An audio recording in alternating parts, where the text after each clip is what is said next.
The final nail in her father's coffin was also the final nail in her life in Providence Gulch. Elaura stood beside the raw earth, 18 years old and suddenly an orphan, the black wool of her father's coat hanging loose on her thin frame. The town's new preacher, a man with a soft chin and hard eyes named Reverend Miller, offered a prayer that felt more like a closing statement. He spoke of God's mysterious ways, but his gaze, when it met hers, was entirely practical. The manse belonged to the church. Her father's meager possessions would be sold to cover his debts. She was, in a single cold afternoon, utterly dispossessed. After the last of the mourners had drifted away, leaving only shallow footprints in the hardening mud, Mr. Gable, the owner of the town mercantile and head of the council, approached her. He held a small leather pouch and a folded piece of paper. He did not meet her eyes. He looked at the grave, then at the distant mountains, as if she were merely a part of the landscape he had to navigate. "The council has decided," he began, his voice flat with official charity. "Your father served this town. We will not see his daughter cast out with nothing." He pressed the pouch into her hand. The clink of the coins was pathetic, a sound of finality. $30, and the deed to the old chapel grounds. It's worthless land, but it is land. It is yours. Elaura knew the place, a ruin on a windswept bluff 2 miles north of town, a place where the first settlers had built their chapel before a fire and a hard winter had driven them down into the more sheltered gulch. The fire had left only a blackened stone foundation and a collapsed bell tower, a jagged tooth of rock biting at the sky. It was a place children told ghost stories about. It was a place fit for nothing. "There is a room for you at the boarding house for a week," Mr. Gable added, a concession that cost him nothing. "After that, well, the Lord provides." He finally looked at her, and in his eyes she saw the town's verdict, pity, layered over a deep and abiding dismissal. She was a problem to be handled, a loose thread to be snipped. She was already a ghost to them. She did not go to the boarding house. She walked into Gable's mercantile, the bell above the door announcing her arrival like a judgment. The men lingering by the stove fell silent, watching her. She felt their stares like a physical weight. With the pouch of coins, she did not buy a ticket on the next stagecoach east. She did not buy a new dress or food for a week. She laid the coins on the counter, one by one. "I need a good felling axe," she said, her voice clear and steady in the silent room. "A shovel, 100 feet of rope, a sack of flour, a side of salt pork, and all the salt you'll sell me for what's left." Mr. Gable's eyebrows rose. He looked from the coins to her face, a flicker of something, annoyance, perhaps, that she was not following the script he had written for her. "That's a fool's purchase for a girl alone. What are you fixin' to do with an axe?" "This land is mine," she said, tapping the deed on the counter. She did not need to say more. She was going to the ruin. A low chuckle came from the men by the stove.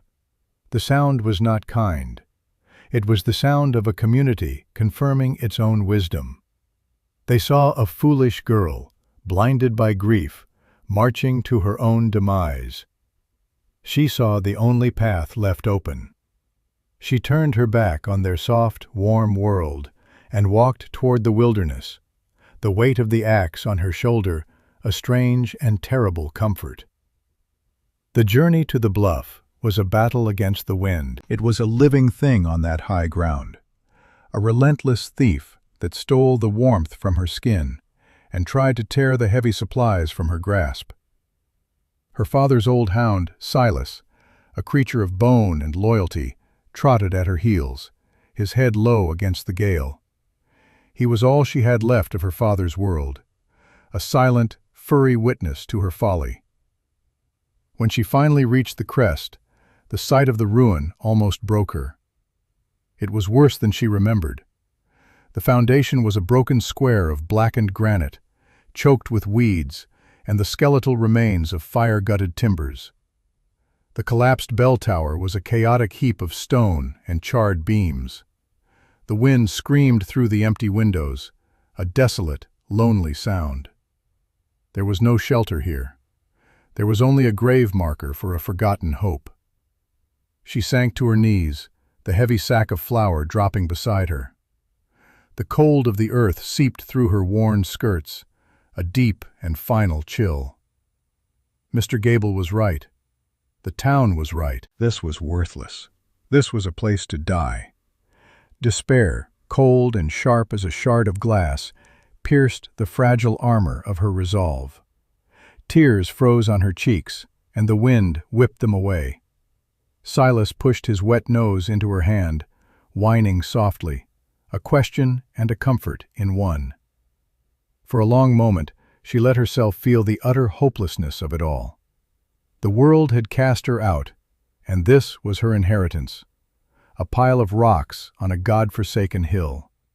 But as she knelt there, shivering, a strange thing caught her attention. Within the four walls of the foundation, the wind seemed to die. The roar that filled her ears became a distant murmur. The weeds inside the stone perimeter were still, their brittle stalks untouched by the gale that raged just a few feet away. She stood up slowly, her body aching with cold and fatigue, and stepped over the low, crumbled wall. Instantly, the world changed. The wind's assault ceased. It was still cold, bitterly so, but the air was calm. The stone walls, though broken, were acting as a windbreak, creating a pocket of stillness in the heart of the storm. It was a small thing, a simple trick of physics, but it felt like a miracle.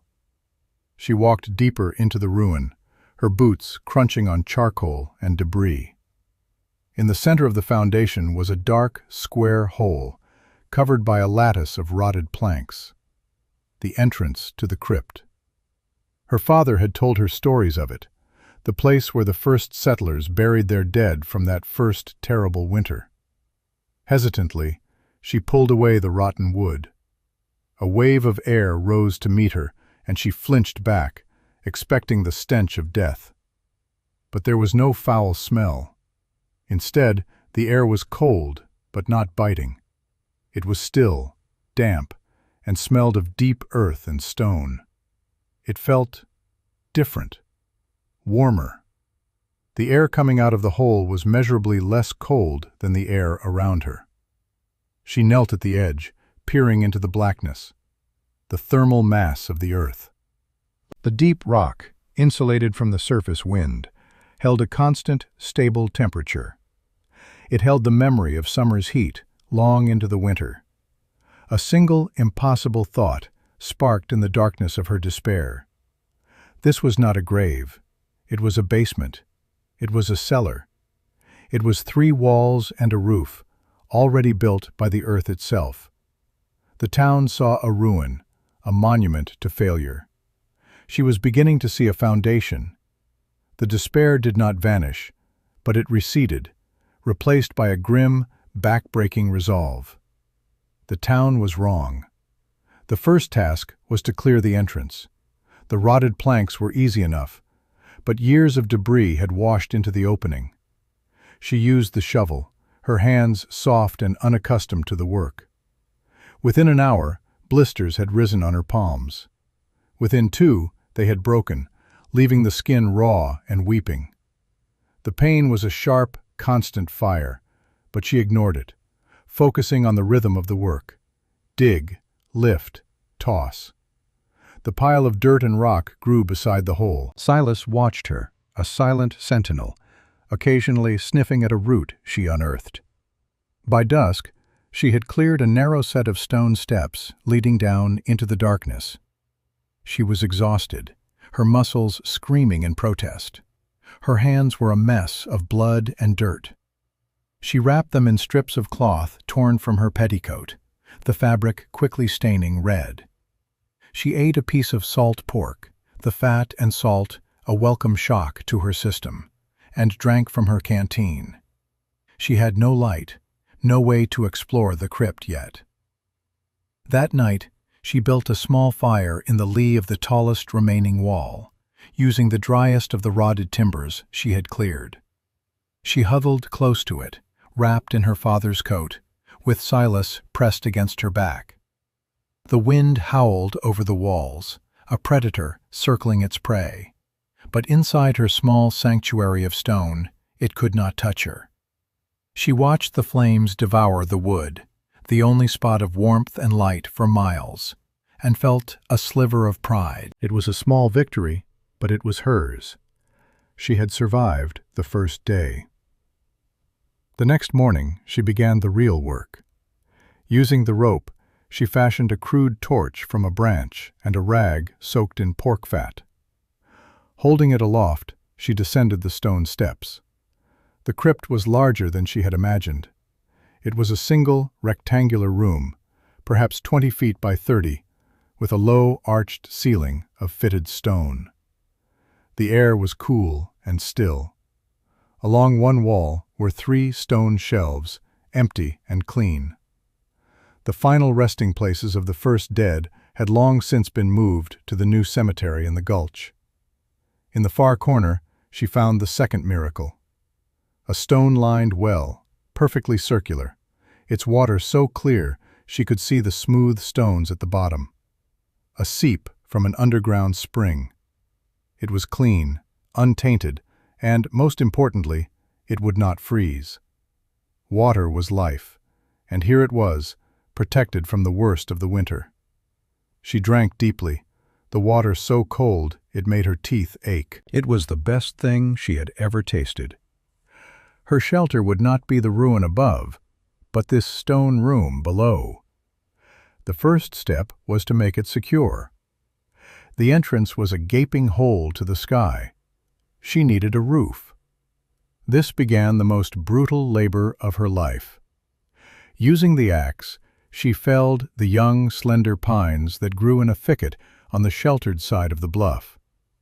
She was clumsy at first, the axe skipping off the bark, the force of the blows jarring her arms to the shoulder.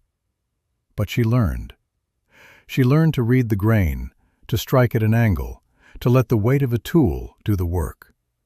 She dragged the logs one by one back to the ruin, her body straining with the effort. Silas would often help, grabbing an end in his teeth and pulling, a grunt of effort in his throat. Together they formed a team. Once she had a dozen logs, she laid them across the crypt opening, creating a framework for a roof.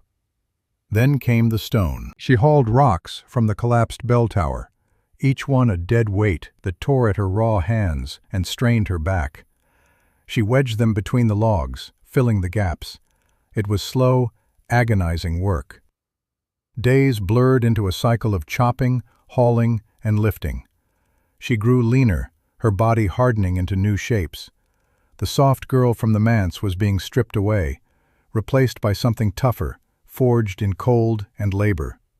She mixed mortar from the clay soil near the spring and sand from a small deposit she found at the base of the bluff.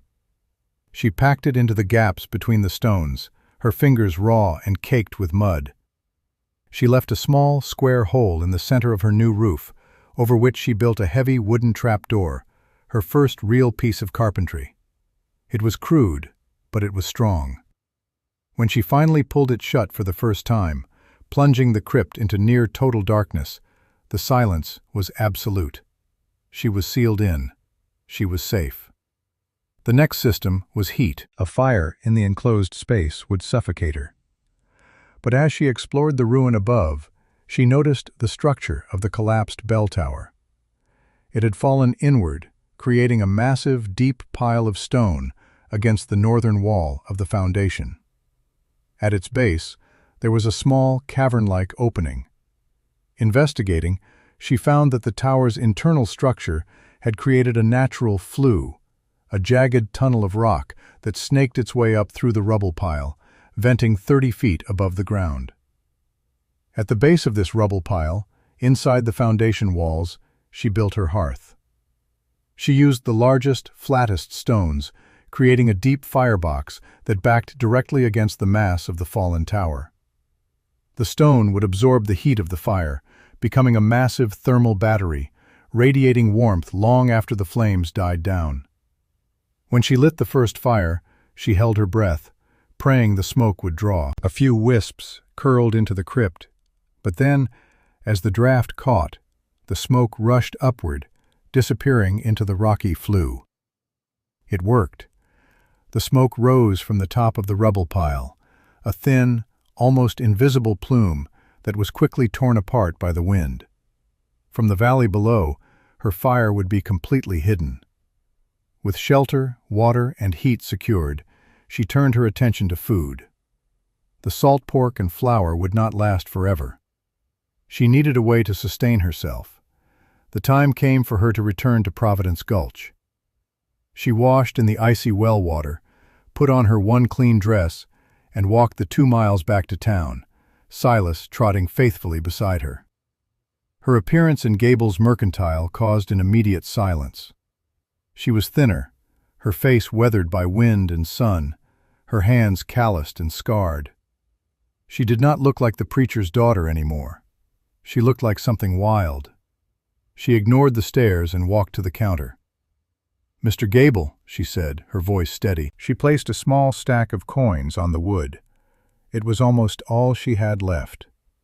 "I need a piglet, 2 laying hens, and a small sack of winter wheat, and another of potatoes." Gable stared at the money, then at her. A smirk played on his lips. "A piglet? Girl, where do you plan to keep a pig? In that hole with you?" The men by the stove laughed openly this time. The nickname was born in that moment.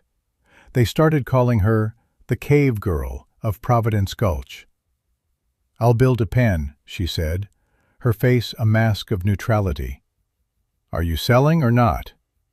He sold them to her, shaking his head the entire time. Leading a squealing piglet on a rope and carrying 2 squawking chickens in a burlap sack, she walked back through the town. Every window seemed to hold a pair of watching eyes. She was their local fool, their cautionary tale. The shame burned hot in her chest, but she did not let it show. She kept her eyes on the horizon, on the bluff that was no longer a ruin, but her home. Back at the shelter, she built a small, sturdy pen against the warmest wall of the foundation, using scavenged timber and rocks. It was protected from the wind and received the morning sun. Inside the crypt, she designated a corner for the chickens, creating a nesting box from an old crate she found in the debris. Their clucking brought a strange sense of life and domesticity to the stone room. The final system was the most ambitious. In the largest, sunniest part of the ruin, where the south wall had crumbled lowest, she began to build a garden. She hauled buckets of the rich, dark soil from the woods at the base of the bluff, a back-breaking ascent each time. She mixed this soil with ash from her fire and manure from her small livestock. She built raised beds, walled with stone to hold the heat from the sun. Here, sheltered from the wind, she planted her winter wheat and potatoes. It was a desperate gamble against the coming frost, but it was a chance. Her world shrank to the bluff. Her days fell into a relentless rhythm, dictated by necessity. Chop wood, haul water, tend the animals, check the snares she had set for rabbits, work on chinking the last of the gaps in the crypt walls. The solitude was a heavy blanket. Some days, the silence was a comfort. On others, it was a crushing weight. Her only conversations were with Silas, her quiet commands to the piglet, her soft cooing to the hens. She was utterly alone, the sovereign of a tiny, subterranean kingdom. One afternoon, Brant, a trapper known for his loud mouth and cruel humor, rode up to the ruin. He was the first visitor she'd had. He sat on his horse, looking down at her as she worked on her garden beds. "Heard you were living like a badger in a hole," he called out, a wad of tobacco bulging in his cheek. he spat a brown stream near her feet. "Gable's calling it Ilara's Folly. Looks about right. You'll be froze stiff by first snow." She did not look up. She continued patting the soil around a potato cutting. "I'll manage," she said, her voice quiet but firm. "Manage?" He laughed, a harsh, grating sound. "This ain't managing, girl. This is digging your own grave. You'd have been better off taking charity." He shook his head, the picture of worldly wisdom, and rode away, satisfied that he had delivered his verdict. His words echoed the town's consensus. She was a fool, and winter would be her punishment.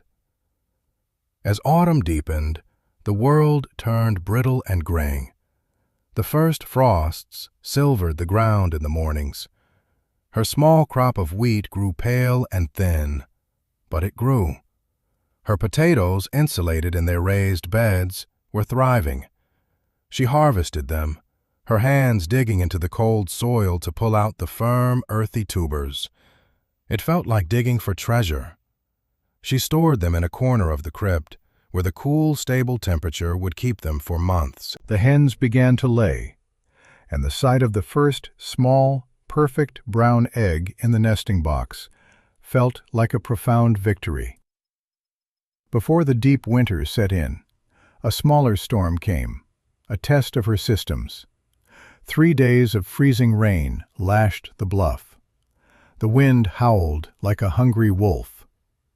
Other, less sturdy shelters in the region might have suffered leaks or damage. Down in her crypt, Ilara was warm and dry. She sat by her fire, the stone of the hearth radiating a deep, penetrating warmth. The animals were safe in their pens. The trapdoor was sealed tight. She listened to the storm rage above her, a distant, powerless fury. Her shelter held. Her systems worked. She was ready. The deep winter arrived not as a gentle blanket of snow, but as a hammer. It was called, for years afterward, the Great Blizzard of '83. It began with a sky the color of a bruise, and a wind that had a new and terrifying voice. It did not just blow. It screamed. It carried ice and snow so thick the world beyond her walls disappeared into a churning vortex of white. Inside her crypt, the world remained calm. The fire in the great hearth burned steadily, its smoke drawn cleanly up the hidden flue. The massive stone of the fallen bell tower, now her hearthstone, was a giant radiator, filling the subterranean room with a profound and steady warmth. The pig grunted softly in its pen above, sheltered by the foundation wall. The chickens clucked, unbothered, in their corner. The water in the well was cold and clear. She had a store of potatoes, salted pork, a small amount of flour, and fresh eggs. Her world was small, ordered, and safe. Outside, chaos reigned. The storm was a physical force of destruction. It clawed at the log cabins and poorly built homes in Providence Gulch. It found every crack, every weakness. The wind tore shingles from roofs and shattered window panes.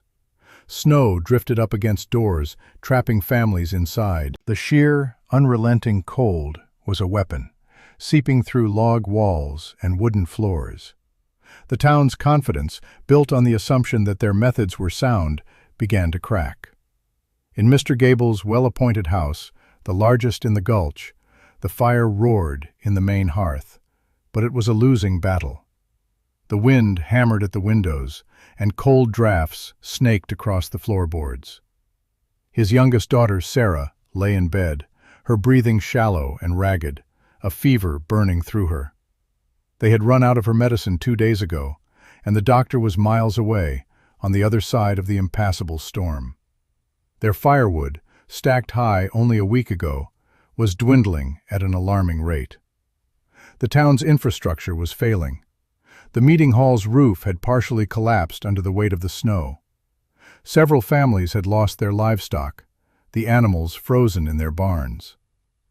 The community that had mocked Ilara's folly was being broken by the very winter she had prepared for. Her shelter, built of stone and earth, was not fighting the storm. It was simply outside its reach. On the fourth day of the blizzard, a frantic banging on her trapdoor startled her from her mending.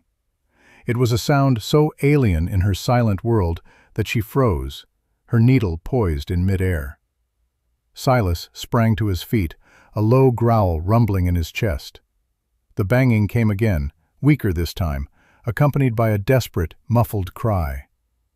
Hesitantly, she unbarred the heavy door and pushed it open. A figure, completely encased in snow and ice, fell into the opening, collapsing down the first few steps into the crypt. It was a boy. She dragged him the rest of the way in and slammed the door shut against the screaming wind.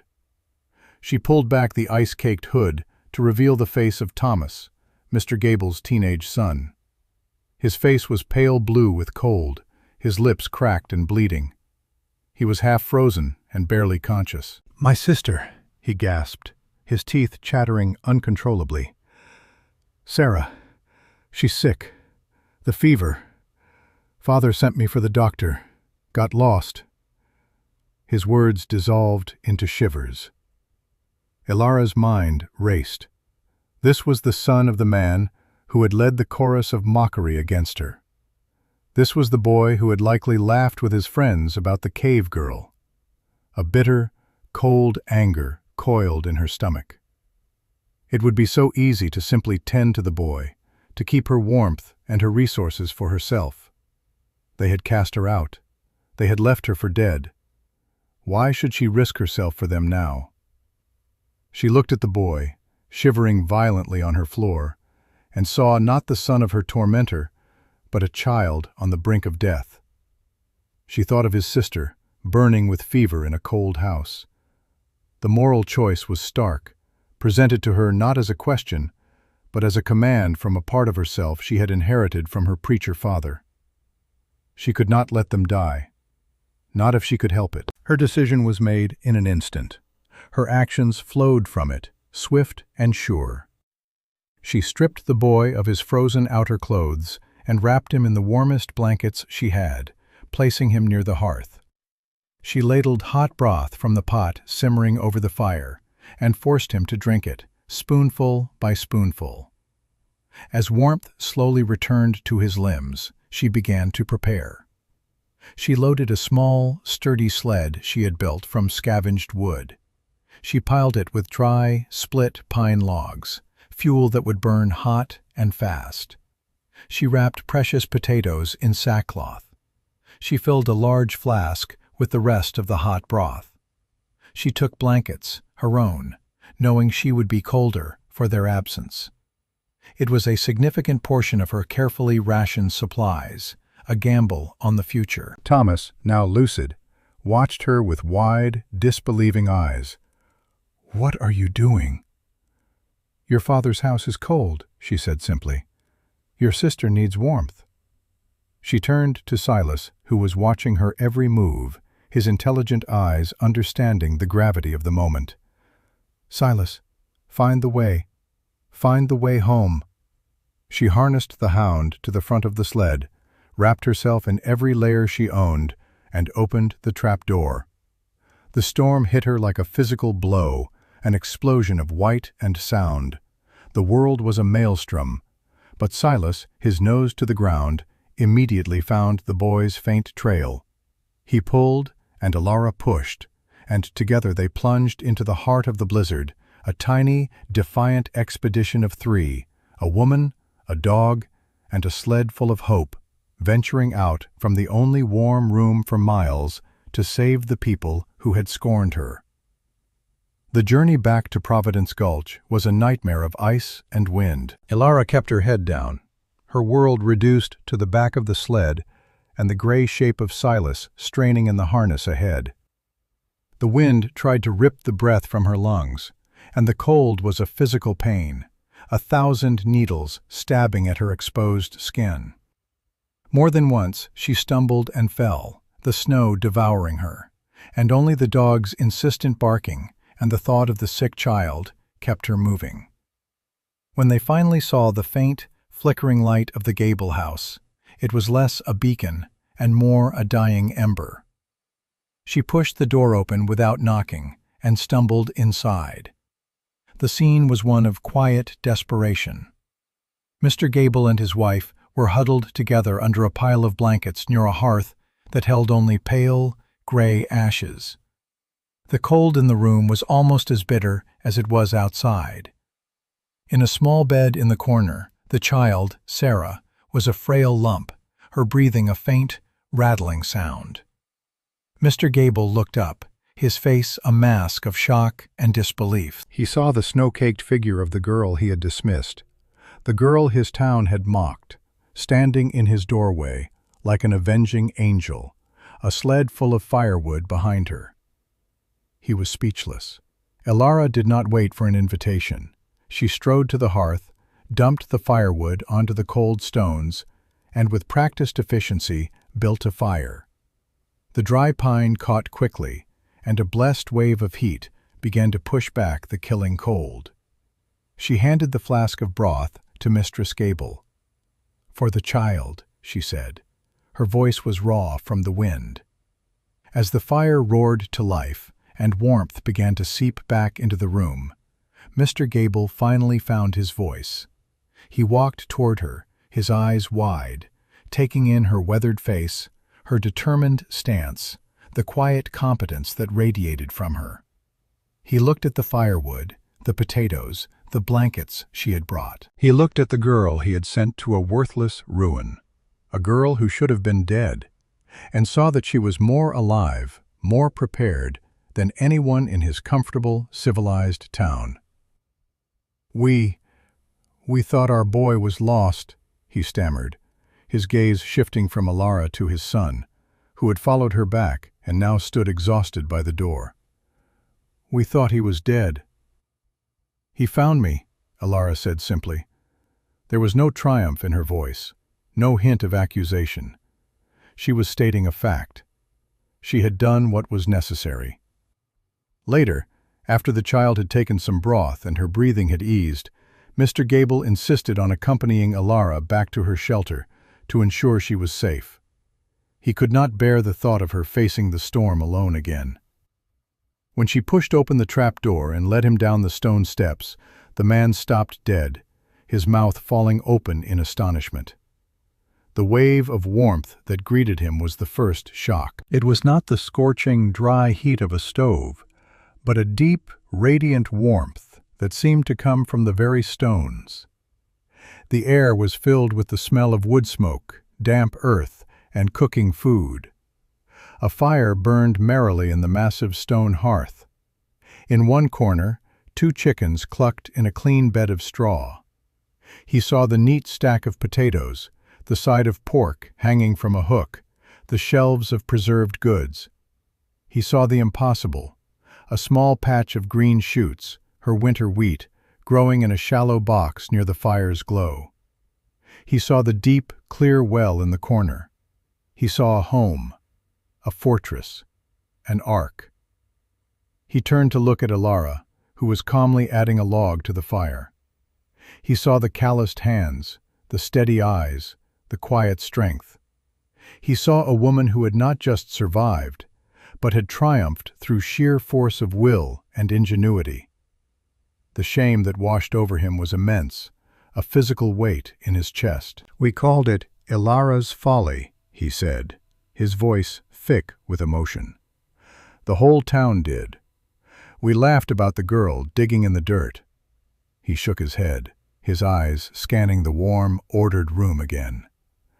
"My God," he whispered, "we were the fools." Elara looked at him, and for the first time, she allowed a small, weary smile to touch her lips. She did not say, "I told you so." She did not remind him of his pity or the town's scorn.